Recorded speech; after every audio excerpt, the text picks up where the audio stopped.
How many of these problems do you suffer from because of your marketing?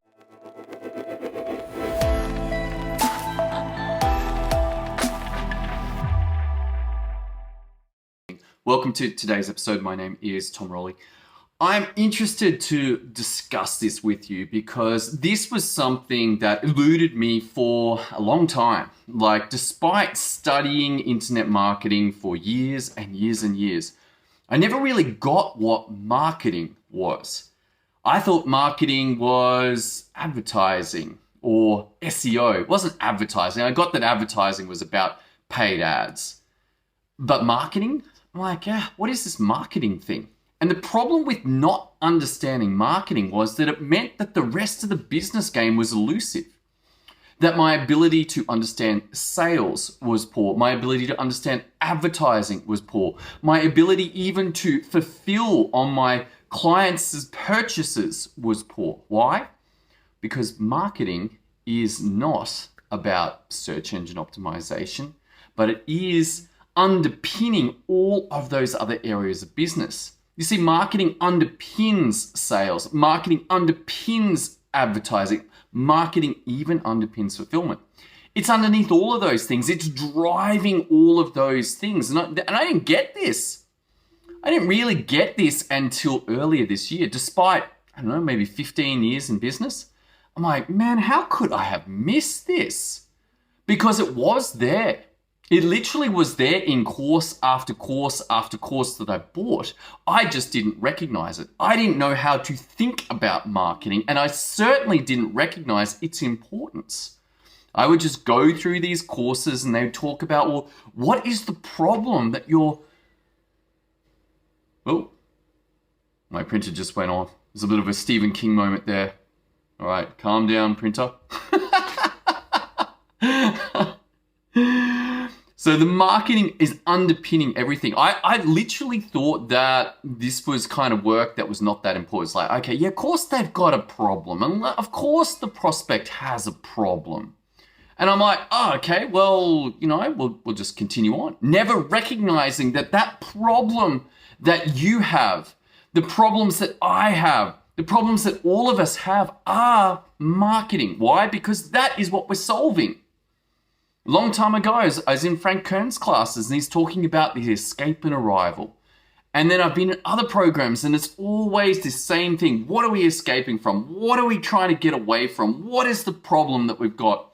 And then over on the other side, what's that possibility? Or what is that arrival place? Or what is that pleasure that we could experience? I didn't get that this was marketing at all. And hopefully you recognize this. If you've been in business, you have seen this conversation for sure. Guarantee it. Guarantee that you have been shown this. Whether you recognize it or not is something entirely different. But when I got it, I'm like, oh, okay, great. Now I can take that problem and possibility and put it into my sales experiences and put it into my advertising experiences and put it into my fulfillment experiences. You see, for the sales process, you're like, well, what's your problem? What's going on? What are we dealing with here for you specifically? And where do you want to go? Everybody's going to have a different version of that, a slightly different version. Sometimes not slight at all, sometimes massive. It's like, oh, well, I want to go here, but I'm here right now. And then recognizing that in advertising as well, calling out to those problems, reaching to speak to the conversation that's going on in their mind right now. It's like, I've got that problem. I don't know how to do this. I don't know how to market. I don't know how to sell. I don't know how to run my team. I don't know how to get optics. I don't know how to do my accounting.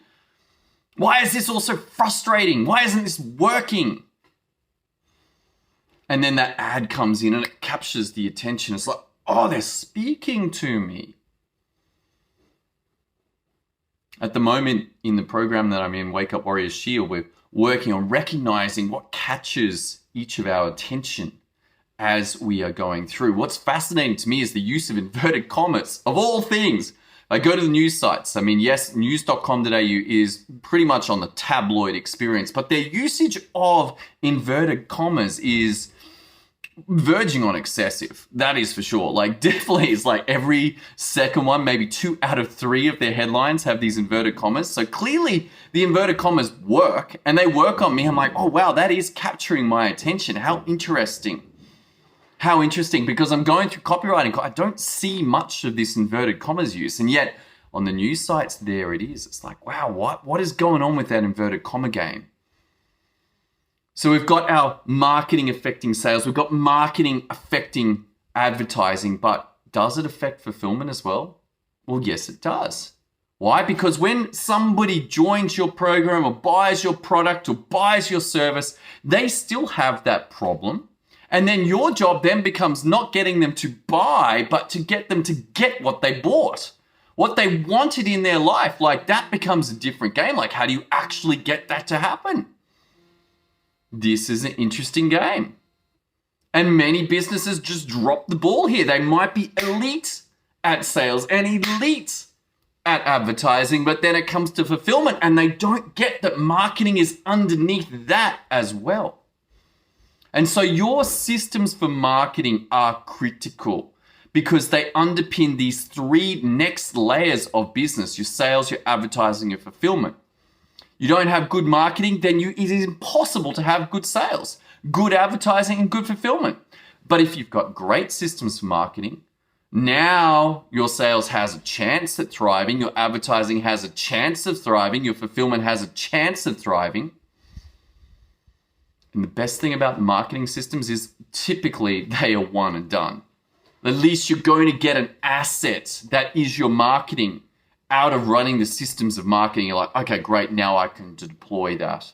If that's something you want help with, head over to systemio.dev. I hope you enjoyed today's episode. I certainly enjoyed making it for you as we continue into this journey around the power of systems to create results. Look forward to seeing you on tomorrow's episode. I'll see you then.